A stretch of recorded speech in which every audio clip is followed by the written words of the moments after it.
People have mixed emotions about the He Gets Us Jesus Super Bowl commercials. Are they too pushy? Are they representing a false Jesus? Man, let's get into it.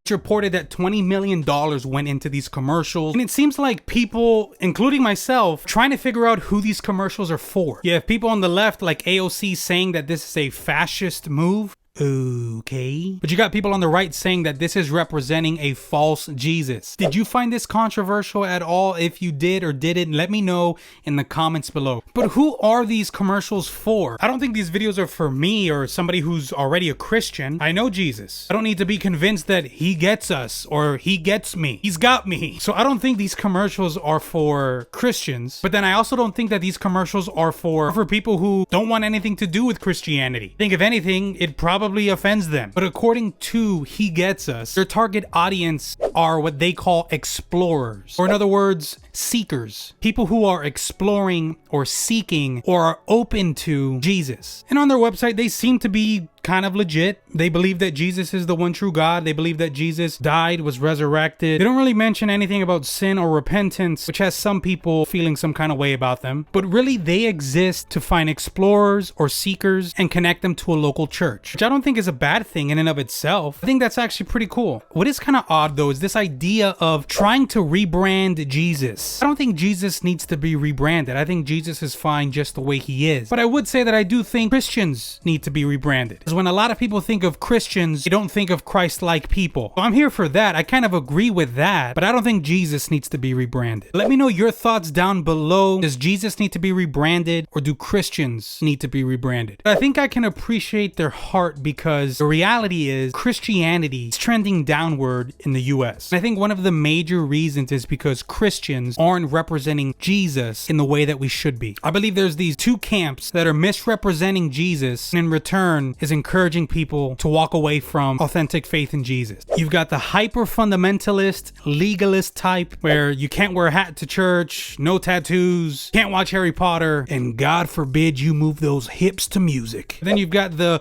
progressive and liberal version of Christianity, where everything goes, truth is what you want it to be, and sin, that's not a problem. Both of those sides are wrong. They're misrepresenting Jesus, and they don't develop mature, Christ-like disciples. But those two camps have been a lot of people's experience, and because they're not the accurate representation, they're failing people. This side is all about truth. If you make a mistake, you are done for it. And this side is all about grace. Everything's okay. Don't worry about nothing. If you mess up, just keep messing up. The problem there is that Jesus isn't just truth, and He's not just grace. Jesus is truth and grace. Hey, if you're getting value from this video, please like, subscribe, and share this video. That'll mean the world to me. Please and thank you. I think of John 8. The scribes and the Pharisees brought a woman who had been caught in adultery, and placing her in the midst, they said to him being Jesus, "Teacher, this woman has been caught in the act of adultery." In other words, she was sleeping with another woman's husband. Now, in the law,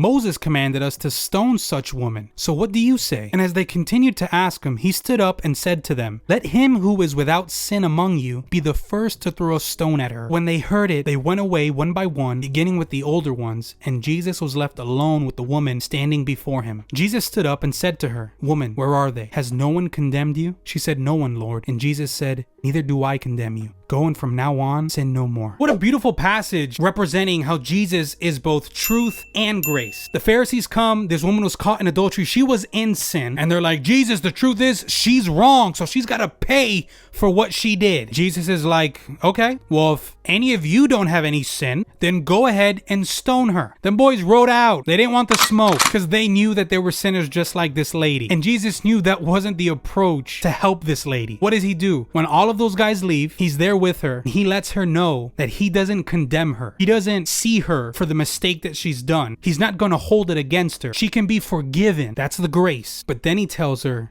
"Go on and sin no more." In other words, listen, you know this is wrong. I'm going to forgive you. I'm not going to judge you for this, but turn from this. Stop this. This is wrong. Grace and truth coming together. That's an accurate representation of Jesus. Hey, I'm not gonna condemn you. I'm not gonna stone you. I'm not gonna be self-righteous towards you. I'm gonna be gracious. I'm gonna be kind. I'm gonna be forgiving. But also, let's talk about the truth. And if the truth is that you were wrong, then my brother, my sister, let's turn from that thing. Let's leave it behind and not take the grace of Jesus for granted, but allow it to empower us to live in a way that is pleasing to Him. So as Christians, I don't think that we need to rebrand or repackage Jesus. I think we need to focus on ourselves. I think we need to be a people that are both truthful and graceful at the same time, so that when we're dealing with people, in doing that, they can see the authentic, the real, life-saving Jesus. If you want to know my thoughts on Damar Hamlin's controversial jacket, click this video right here, and I'll see you over there or in another video.